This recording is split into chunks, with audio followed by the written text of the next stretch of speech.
Au sommet de la randonnée informative ce soir sur Canal 3 Bénin, campagne de sensibilisation des élèves sur le harcèlement sexuel en milieu scolaire et toutes les formes de violence. C'est une initiative de l'Institut national de la femme. Elle a ciblé 24 collèges d'enseignement général du Bénin avec pour dernière étape le CEG L'Océan de Cotonou. Les détails de la clôture de cette campagne dans ce journal. Atelier de coordination de l'écosystème d'appui aux petites et moyennes entreprises PME et à l'entrepreneuriat. Les assises sont organisées par le ministère en charge des petites et moyennes entreprises. Elles ont abouti à l'adoption d'un dispositif de coordination visant à créer un cadre d'échange régulier entre les acteurs de l'écosystème entrepreneurial pour une synergie d'action et une mise en œuvre plus efficiente des projets et programmes. Et puis au ministère de la décentralisation et de la gouvernance locale, l'heure est au bilan des activités de chaque programme au sein du ministère et au sein des structures sous tutelle, notamment les préfectures pour le compte du troisième trimestre de l'année. Les travaux se sont déroulés à la salle de conférence du dit ministère en présence de l'autorité ministérielle. Mesdames et messieurs, bonsoir. C'est désormais officiel. Dans la zone industrielle de Semekodji, le poste de transformation et de distribution 161 15 kV est officiellement mis en service. La cérémonie d'inauguration a connu la présence de 2 ministres du gouvernement. La mise en œuvre du projet d'accès durable et sécurisé à l'énergie électrique prend ainsi donc fin pour le bonheur des populations de 33 communes bénéficiaires. Samou Seydou Adambi, ministre de l'énergie, de l'eau et des mines, et Abdoulaye Biotchane, ministre d'État chargé de la coordination de l'action gouvernementale, ont procédé à la mise en service de ce poste de transformation et de distribution de l'énergie électrique. Teddy Goudalo et Elvis Tonoucoin pour le compte rendu. Derrière ce geste symbolique, c'est la joie de toute une communauté qui se matérialise avec la mise en service du poste 161 63 15 kV de Semekodji. Grâce au projet d'accès durable et sécurisé, le réseau électrique du Bénin se voit ainsi renforcé pour le développement de son tissu industriel. Recevez les sincères remerciements des populations du département. Les bonnes nouvelles se multiplient pour continuer à garder intacte la dynamique de développement et d'action profitable à notre commune nation.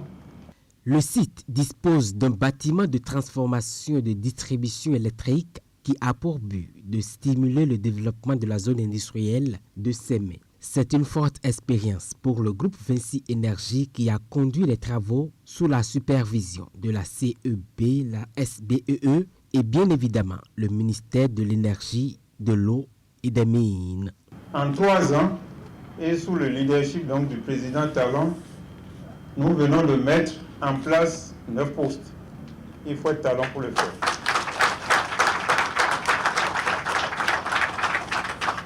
Le poste de Semekodji est destiné à devenir l'un des postes les plus importants du pays. Simplement parce que la tension qui sera disponible au niveau de ce poste est importante, puisqu'on a 200 MW en haute tension et 80 MW en moyenne tension. L'infrastructure électrique est mise à la disposition de la SBEE. Pour assurer le dépannage et l'entretien, le groupe Vinci Énergie dote le poste 161 63 15 kV de Semekodji de 8 véhicules pick-up spécialisés pour sa maintenance régulière. Et je voudrais donc exhorter la SBDE, la CEB et la SBE à pouvoir entretenir et gérer convenablement ces infrastructures afin que nos compatriotes, où qu'ils se trouvent, puissent avoir accès à de l'énergie de qualité. Mais ce projet, en traversant près de 33 communes, nous l'avons rappelé tout à l'heure, permet aux populations d'avoir accès à une énergie de meilleure qualité et bien sûr à un coût plus abordable. Mais avec tous les lampadaires qui ont été installés, vous constatez aussi que c'est la sécurité de nos compatriotes qui est mieux assurée. Avec les autres réceptions de postes électriques qui s'annoncent, l'indépendance énergétique du Bénin se dessine à grands pas. La mise en service de ce poste vient donc mettre fin au projet d'accès durable et sécurisé du Bénin à l'énergie électrique. L'Institut national de la femme a organisé du 7 au 23 octobre 2024 une campagne de sensibilisation sur le harcèlement sexuel en milieu scolaire et toutes les formes de violence. L'initiative a ciblé 24 collèges d'enseignement général du Bénin avec pour dernière étape le CEG de l'Océan de Cotonou. Les détails de la clôture de cette campagne avec Joanita Adjanoron et Elvis Tonocoin. Elle est belle ou elle n'est pas belle? Le professeur dit qu'elle est belle, il a dit qu'elle est belle et vous parlez de harcèlement. Stop au harcèlement sexuel en milieu scolaire, à la discrimination et à toute forme de violence. L'Institut national de la femme donne le ton ici, au Collège d'enseignement général Océan de Cotonou. Les élèves sont aguerris sur les différents moyens de lutte contre ces vices que subissent la gente féminine. J'ai retenu beaucoup de choses, mais en particulier, j'ai retenu que quelle que soit l'influence du personnage qui nous harcèle, nous devons le dénoncer. Et qu'il y a plusieurs moyens, plusieurs sites de dénonciation qui existent. Il y a le numéro de l'INF, les commissariats de police, le tribunal de Cotonou et les numéros verts. L'objectif premier des 24 sensibilisations qui ont été faites sur tout le territoire national, c'est déjà de rencontrer nos femmes, nos futures femmes, nos filles dans les écoles, discuter avec elles, voir déjà où elles en sont dans la connaissance de leurs droits et les informer sur les actualités qu'apportent les nouvelles lois depuis 2021. On n'aurait pas le choix à porter sur son établissement pour bénéficier de cette campagne de sensibilisation. La directrice du CEG L'Océan manifeste sa gratitude. Je commence par remercier d'abord l'Institut qui a pensé à notre établissement. Donc c'est un honneur pour nous de les avoir accueillis. Et dans l'ensemble, les enfants ont été vraiment intéressés, les élèves, parce qu'ils ont beaucoup appris. Ils sont assez outillés maintenant pour pouvoir donc faire le geste qu'il faut une fois qu'elles... Je dis elles parce que ça a porté surtout sur les violences sur le genre. Tout ce qu'elles ont appris, elles sont capables maintenant de dénoncer. Parce qu'elles doivent nécessairement dénoncer le harcèlement sexuel pour pouvoir faire reculer ce phénomène qui existe toujours dans notre milieu. La sensibilisation est un premier pas. Elle doit être suivie de gestes concrets pour une baisse de la courbe du harcèlement sexuel en milieu scolaire, de la discrimination et de la violence dans la cité. Démarrée dans la commune de Bembereke, cette campagne a impacté plusieurs milliers d'élèves. Le genre de kaki qu'on fait en 6e et qu'on passe jusqu'en terminale. Atelier de coordination de l'écosystème d'appui aux petites et moyennes entreprises PME et à l'entrepreneuriat. Les assises sont organisées jeudi dernier à Cotonou par le ministère en charge des petites et moyennes entreprises.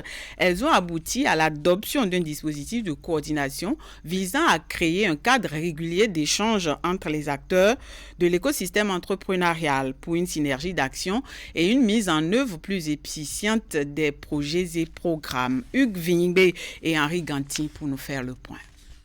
Parfois, la méthode de travail, la méthode d'intervention, la superposition des intérêts peut faire vaciller l'efficacité de nos projets. C'est bien ce qui justifie l'organisation de cet atelier.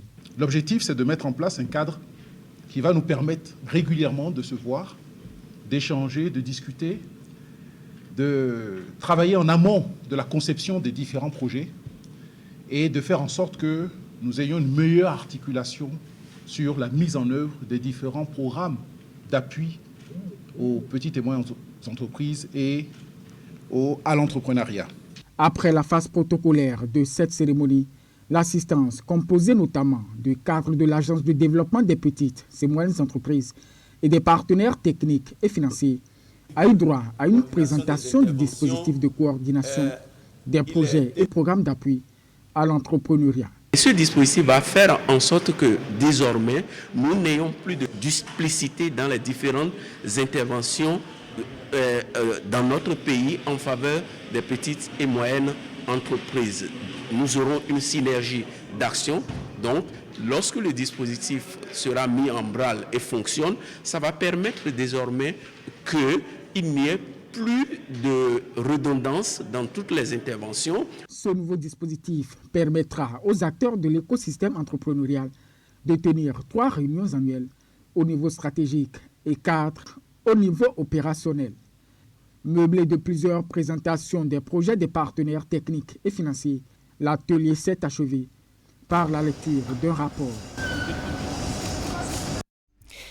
Dialogue de gestion du ministère de la décentralisation et de la gouvernance locale. Il s'agit de faire le bilan au titre du 3e trimestre de l'année des activités de chaque programme au sein du ministère et au niveau des structures sous tutelle, notamment les préfectures. Les travaux se sont déroulés à la salle de conférence du dit ministère. C'était en présence de l'autorité ministérielle Raphaël Akoteyan. Autour de cette table se trouvent les préfets des départements et les responsables du ministère de la décentralisation et de la gouvernance locale. Ils échangent sur la gestion du budget du 3e trimestre au titre de l'année 2024. Cet exercice périodique vise à améliorer les performances au sein de leur département ministériel. Résultat, les indicateurs affichent des performances remarquables à tous les niveaux.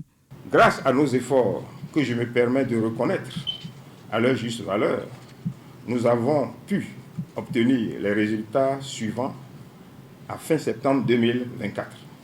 Sur le plan financier, les ressources ont été engagées et ordonnancées respectivement à 86,82% et 85,01% pour une cible de 75%, contre 81,41% et 79,19% à fin septembre 2023.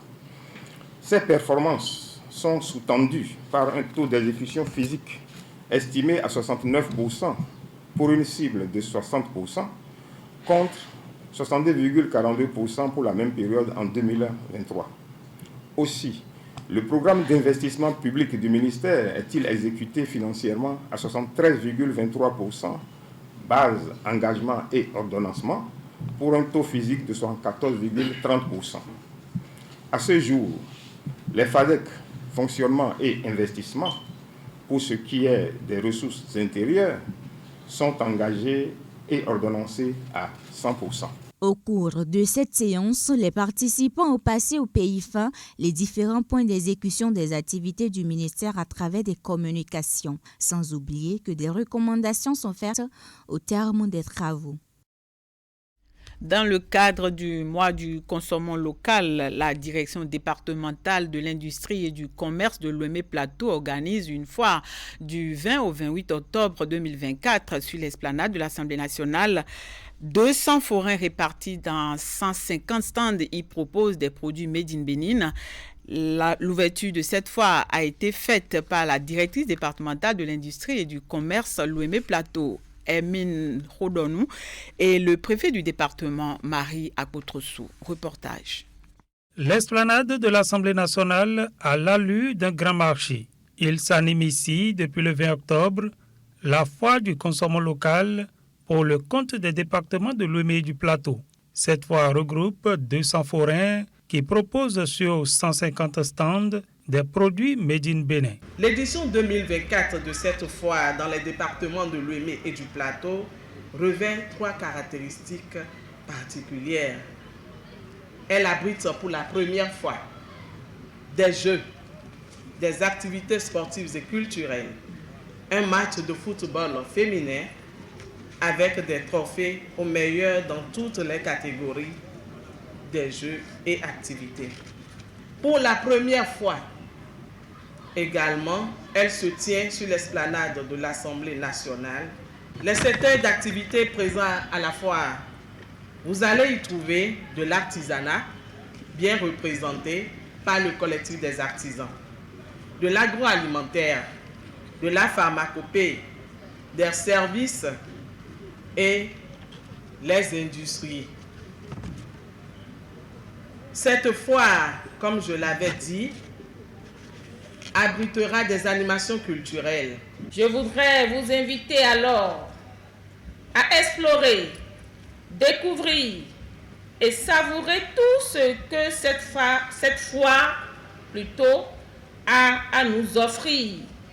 Ensemble, faisons le choix de soutenir nos producteurs locaux et d'encourager le développement durable dans notre région. La foire du consommant local à Porto Novo dure jusqu'au 28 octobre. Le compte des départements de l'Atlantique et du littoral, c'est Cotonou qui accueille la foire interdépartementale. La directrice adjointe de cabinet du ministère du Commerce représentant la ministre a procédé au lancement officiel ce mercredi. C'est une initiative du gouvernement qui vise à amener les populations à consommer quotidiennement les produits fabriqués au Bénin. Dans une ambiance conviviale, autorités départementales et habitants de Cotonou ont saisi l'occasion pour célébrer les richesses naturelles du pays. Suivez le reportage de Jules Echo présenté par Florence Bossa. Forains et populations ont pris d'assaut la place Sainte-Cécile de Cotonou pour célébrer le consommant local. Devant l'assistance, les autorités départementales exhortent les Béninois à garder dans leur habitude de consommer les produits made in Bénin, et ceci pour booster l'économie locale. La particularité de cette 5e édition, comme au niveau des autres éditions, nous avons la foire, mais avec beaucoup plus de produits innovants cette année.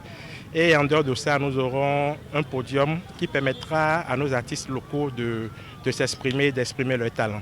Donc le consommation local, ce n'est pas seulement les habitudes vestimentaires, ce n'est pas seulement la consommation de produits agroalimentaires, mais c'est aussi l'expression de notre culture et de nos artistes.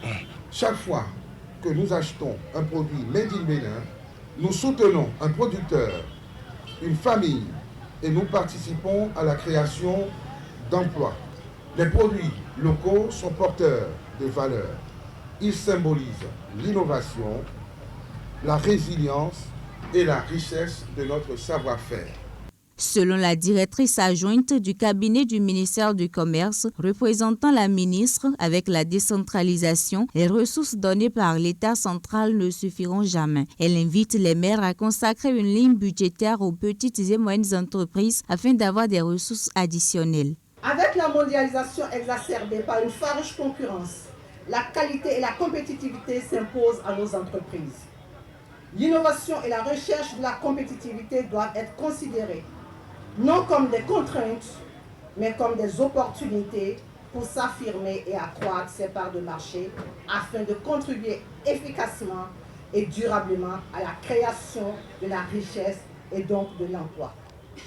Les forains brandissent une carte blanche au président Patrice Talon pour avoir autorisé la tenue de cette foire à l'instar des autres départements du Bénin. Ils plaident pour un accompagnement afin de leur permettre d'écouler leurs produits dans les pays de la sous-région. Jusqu'à demain, je vais continuer par lutter pour notre localité. Moi qui suis par exemple jusqu'au nord, nous avons des pépites au nord. Les plantes que je prends pour fabriquer mes savons avec, il faut que ça sorte. Il faut que tout le monde connaisse ce qu'on a et ce que le Bénin a comme potentiel en naturel. Vous voyez, quand on voyage, on laisse les enfants à la maison. Et quand il vient après, il dit papa, il gêne les mamans. Donc quand l'enfant se douche avec ses éponges, c'est fini tous ses problèmes. Et il prend le cahier, il apprend bien. Ça revitalise. La visite des stands par autorités et population était une étape décisive pour mieux connaître les richesses locales, une opportunité saisie par certains forains pour mieux présenter leurs produits. Les médecins béninois et ceux de la diaspora se sont réunis du 24 au 26 octobre 2024 au Palais des Congrès à Cotonou. La rencontre a été un espace d'échange sur la formation, la résilience, le financement et les défis des médecins béninois dans l'exercice de leurs fonctions. L'événement est organisé par le ministère de la Santé à travers l'Ordre national des médecins du Bénin avec le soutien de l'OMS. Retrouvons ici Florence Bossa avec Moufid Sabouran pour plus de détails. Une approche intégrée et durable pour l'utilisation des plantes en médecine traditionnelle au Bénin. L'initiative a pour objectif la valorisation de l'espèce végétale Yuvaria chamé et la mise en place d'un dispositif pour sa conservation. C'est le laboratoire du professeur Douillon, situé à l'université d'Abomey-Calavi, qui a abrité mardi dernier la cérémonie de lancement de ce projet intitulé PRD Valoucham. Le lancement a été effectué sous la présidence de la ministre de l'Enseignement supérieur et de la Recherche scientifique. Le compte-rendu est signé Hugues Ving et Jocelyn Barrega. Sur ce premier site, attend le chef service de la salubrité de la SGDS et sa suite, un groupe de balayeurs paré à accomplir sa besogne nocturne. Après avoir salué l'équipe, l'autorité entretient les agents sur les nouveaux équipements déployés par la SGDS en vue d'améliorer leurs conditions de travail. Il a également mis l'accent sur l'importance de respecter les mesures de sécurité. Véritable moment d'échange, cette séance a permis de répondre à quelques préoccupations des agents. Pour cette fois-ci, le dispositif a été renforcé avec des panneaux lumineux qui signalent aux usagers de la voie le chantier de balayage déjà au loin. Également, il y a des panneaux réfléchissants et le nombre de cônes a été renforcé également.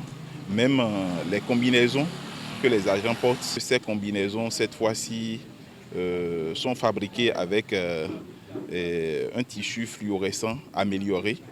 Après avoir reçu les instructions de son superviseur, l'équipe se met en branle.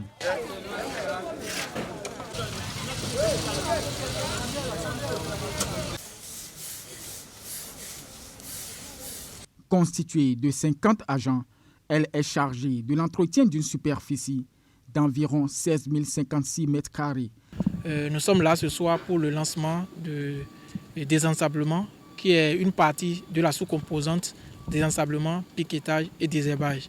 Et si je parle de désensablement, ça se fait la nuit et ça consiste à désensabler les rues revêtues, c'est-à-dire enlever totalement les sables.